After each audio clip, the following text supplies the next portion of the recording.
In this lecture, we will prove the first of two fundamental theorems regarding CW-complexes. We will call it Theorem 1, and the next lecture we will prove the Theorem 2, that is going to be the second most important theorem about CW-complexes. These two theorems will allow us to start playing a bit with the homotopy type of these particular topological spaces, and often reduce the space to some more understandable one just by applying these two theorems. This lecture will discuss the first of two theorems that are fundamental towards understanding the homotopy type of CW complexes. The first result is not so surprising. What is surprising is that it does not hold for general topological spaces, but it really has to fully use the properties of CW complexes. There are counterexamples for topological spaces that are not CW complexes. What this theorem says basically is that if I take a CW complex and X, and inside of it I take another sub-CW complex A, if this CW complex A is contractible, then when I quotient X by A, of course I will change X as a topological space, but one may expect that although the topological space will change, the homotopy type will not change. So the projection X to the quotient X modulo something that is contractible, which means has the same homotopy type as a point, it will have the same homotopy type of X. So when I project X to X modulo A, this will be a homotopy equivalence. Graphically, I have X here, and then I have a sub-CW complex. When I project P on the quotient space X modulo A, which means contracting A to a point, then this is going to be a homotopy equivalence. I remind you that the homotopy equivalence is a map from one space to another, in this case P, which admits a map going backwards, F, so from the codomain of P to the domain of P, in such a way that the two compositions, first P and then F, and first F and then P, both of them will be homotopy to identity maps of the relevant domains. It is quite intuitive that the hard part of this theorem would be to construct F with the required properties. Because while there is an obvious map from a set to a quotient set, going backwards usually is hopeless. So this is going to be the crucial part of the theorem. In order to prove Theorem 1, we need the result, which will also be crucial for Theorem 2. Here we will prove it partially, and then the part that will be needed for Theorem 2 will be proven in the next lecture. Definition: let A in X be a subtopological space of X. We will say that the pair X, A has the homotopy extension property, which we will refer to as HEP for short, if any continuous map H prime from the following set X times 0 union A times I. So I'm seeing this embedded in the cylinder over X times I. So let's consider this as a subset of X times I, and we have a map, continuous map H prime defined on this subset to any topological space Y. So if any such a map H prime can be extended to a full map on the all cylinder on x times I to y, then we will say that the pair XA has the homotopy extension property. So graphically, it means that we start from x times 0 union A times I, which is the cylinder over A.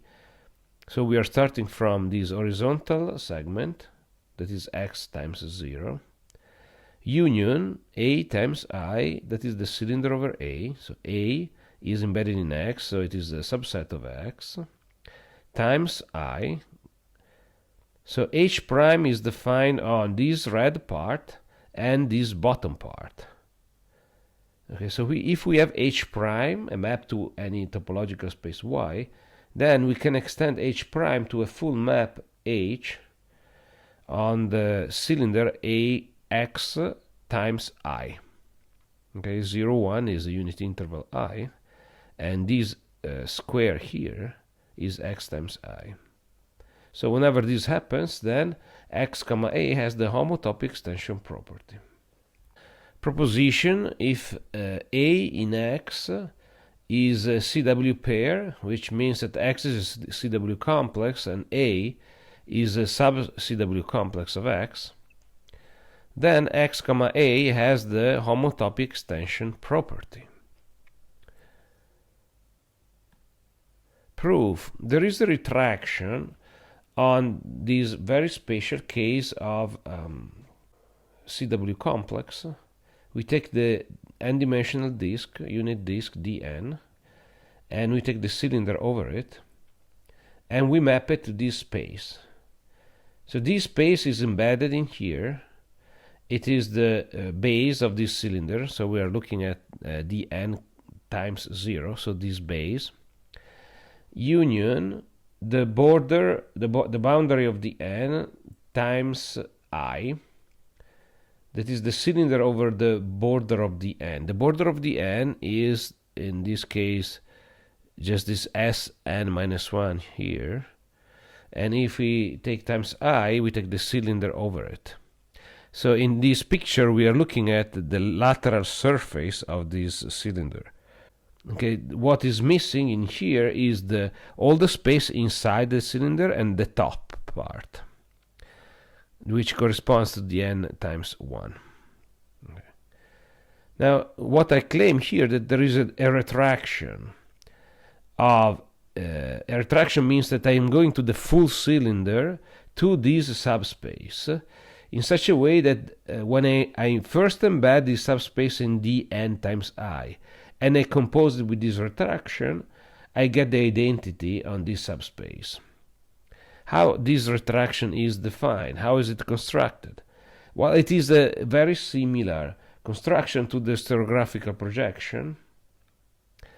Here we take a point outside the cylinder, and we want to define, given a point inside this cylinder, its image right here.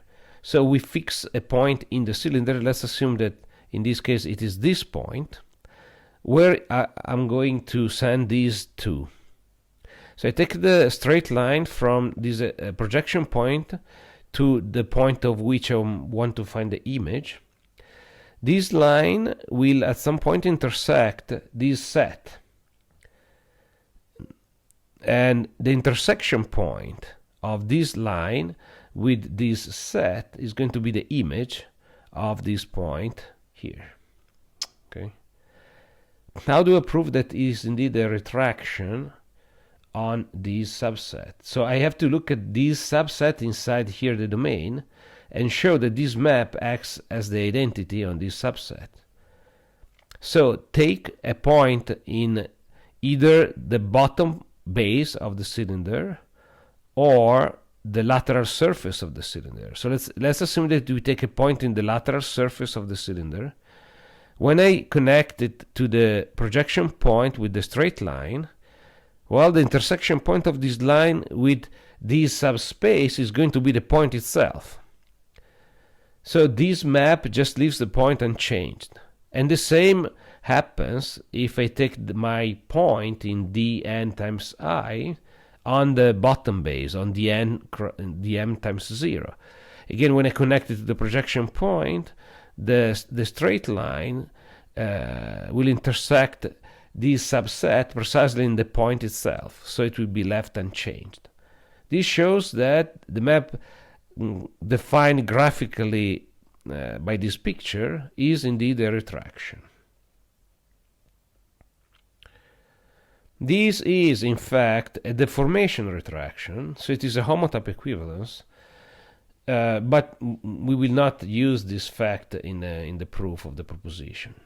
One important remark is that such a map induces, such a map, I'm referring to the one we just described, this retraction, induces in turn a deformation retraction on the cells of a CW complex that uses this dn as a building block.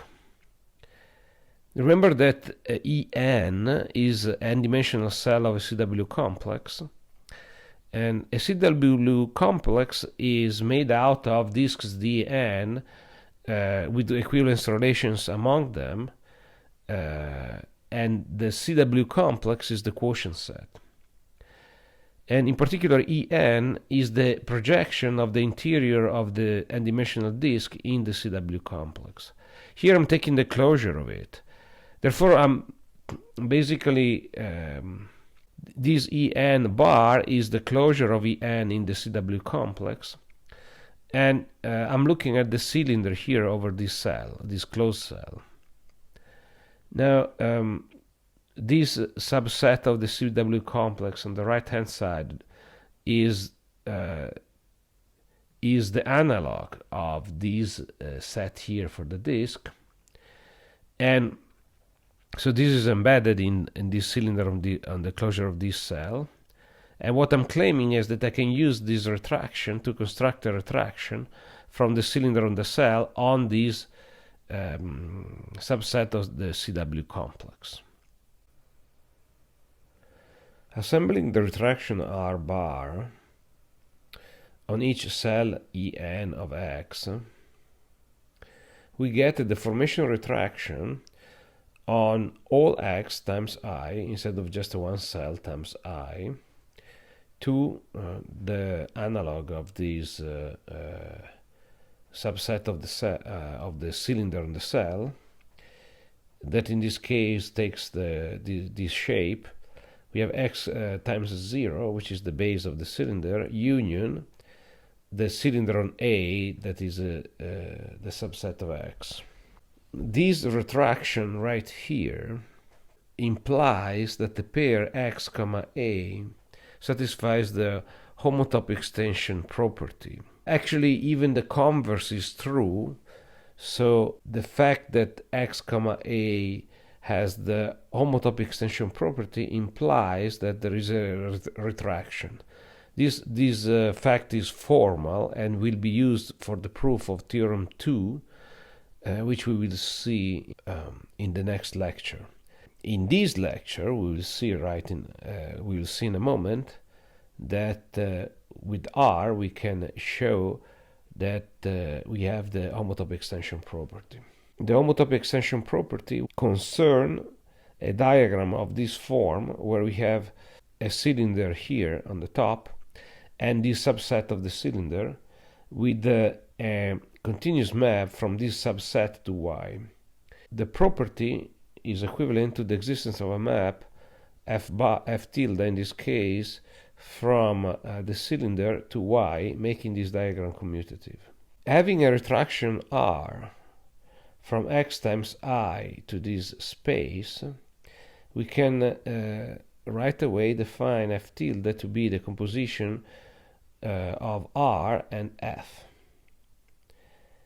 Composing R and F, we certainly get a map from X times I to Y.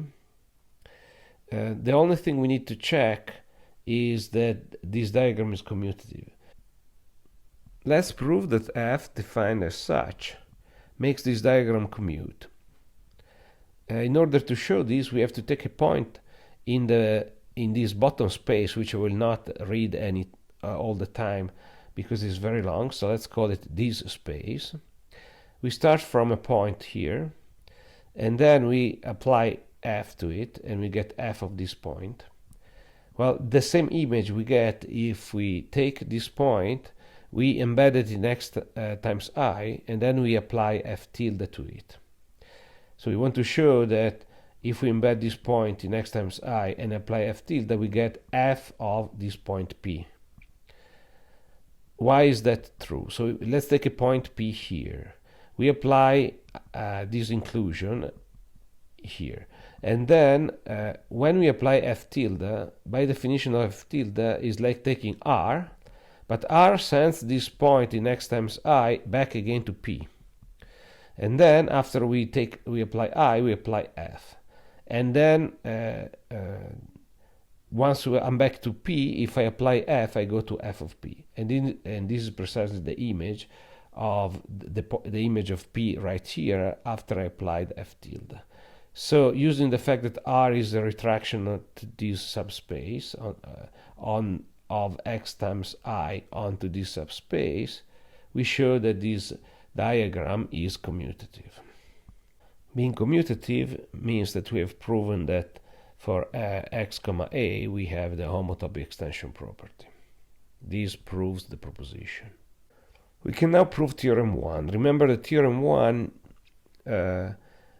stated that if I have a inside x and a is a contractible CW subcomplex of x, if I quotient x by a, the projection is a homotopy equivalence, which means there is a map going from x modulo a back to x such that the two compositions in two directions are homotopic to the identity maps on x and on the quotient. So let's start off by using the assumption that a is contractible, which means using the homotopy C that we have from a times the unit interval I to a, and this map is a homotopy between the identity function on the bottom on a times 0 and the constant map to a point z in a for the restriction of c on a times 1. We define h prime as the map defined again on this weird subset of x times I given by the base x times 0 union the cylinder on A. And so we want to find a map from this strange subspace of x times I to x as follows. Well, this map defined on the cylinder of A is exactly the homotopy that we mentioned before, and the map defined on the base x times 0 is just identity on x. We can check that the map h prime defined on these subsets matches perfectly on the intersection, and therefore the combination of the two maps makes a unique map h prime, which is continuous. Let's draw the extension h of h prime warranted by the previous proposition. We have defined h prime in order then to extend it to h on all x times I, the cylinder on x. H prime is defined on this subset of h times I, x times 0, union a times I, h prime x as the homotopy on h times I, and notice that h prime on this red rectangle, well, red cylinder, maps all of it in A. This is a fact that we will be using later, okay? So at this point, let me just remark it. And then the map h prime, once again on the base, is just the identity on x. The extension that we have by the previous proposition is a green map, define all the cylinder on h, that extends this h prime. Remember that we want a map F from the quotient set x modulo A to X, homotopy inverse to the projection. Of course, we have the defining map from X to X modulo A, the projection. What we are really interested in order to find a homotopy inverse to P is to find a map going backwards with the homotopy properties that we are looking for. In order to find a candidate for F, consider the restriction of H to x times 1. We know that x times 0 is the identity of x, but x times 1, well, that is interesting because, well, the existence of this map is a direct consequence of the fact that we can extend h prime to h. And it sans A, of course, it is defined on x times 1, which is x, and it sends A inside x to a point, z, and all the other points outside A will be sent somewhere in x, and A also. A remains in the codomain. Well, if we try to draw the situation down here, we have x and A. So x, h restricted to x times 1. Suppose that this is x times 1.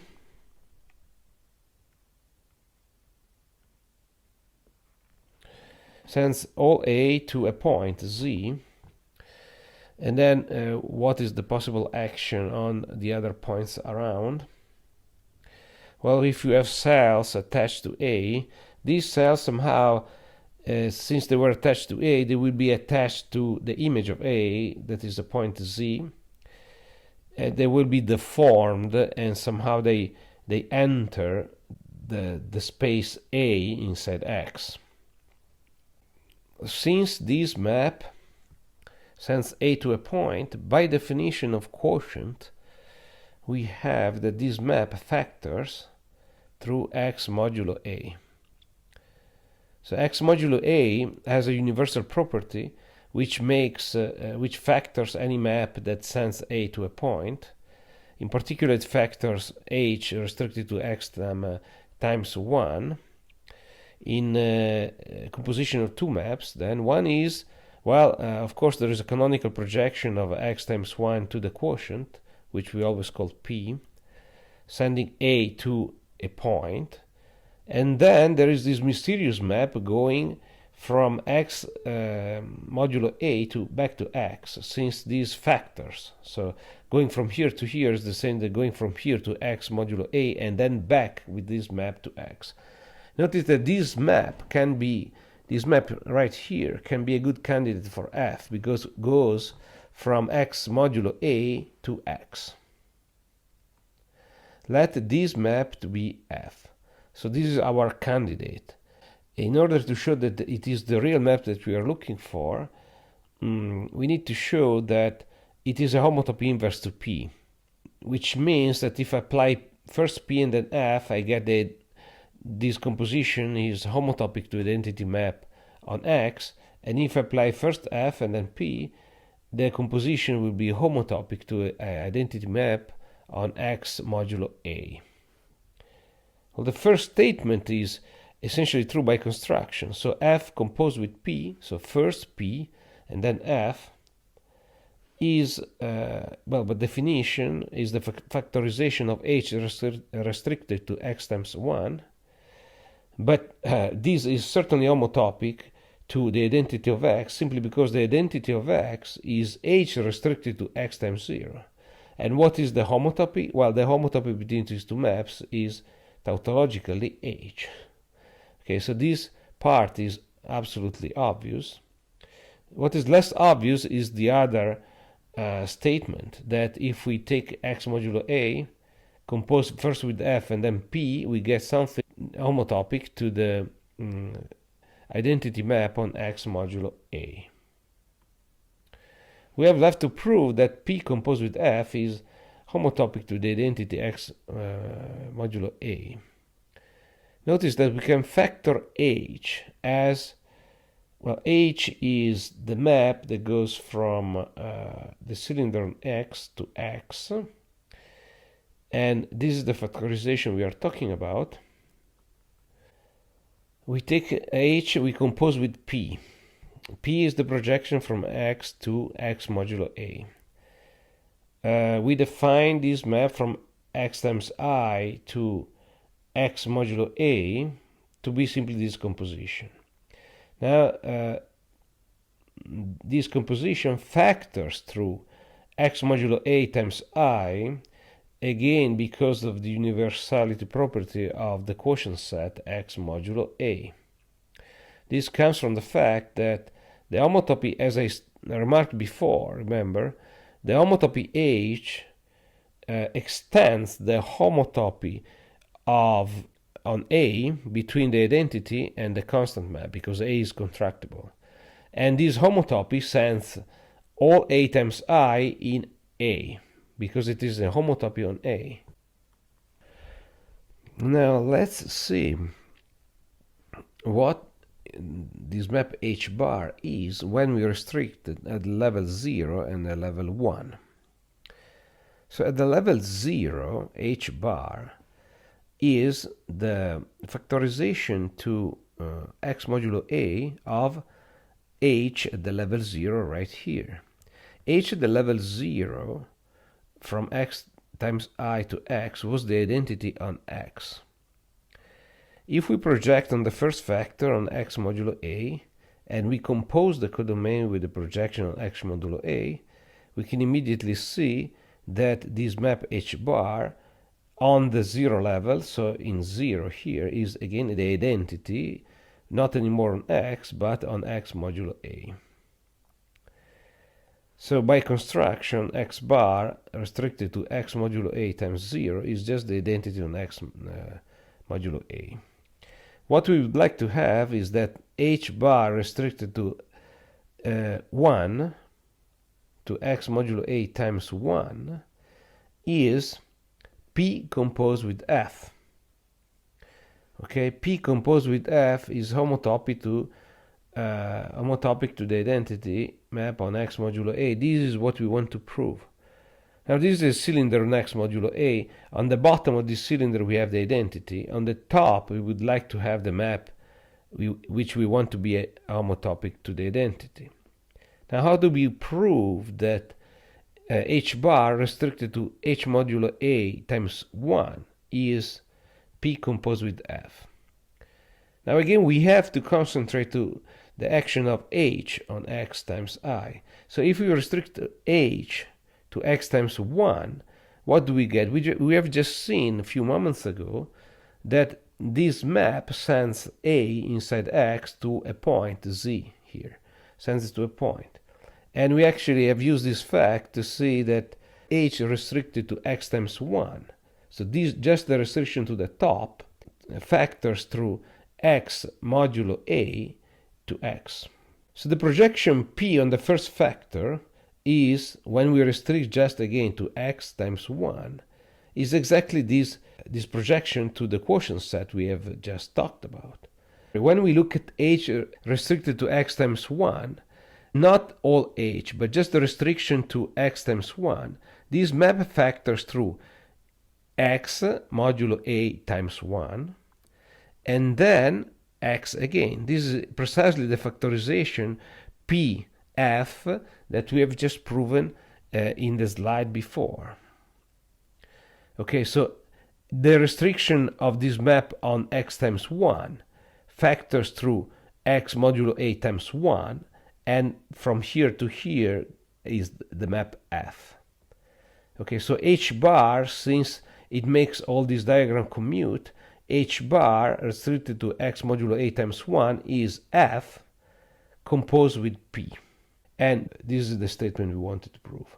It just follows by the commutativity of this diagram and the fact that H restricted to X times 1 is precisely P and F. This concludes the proof of Theorem 1 and the lecture.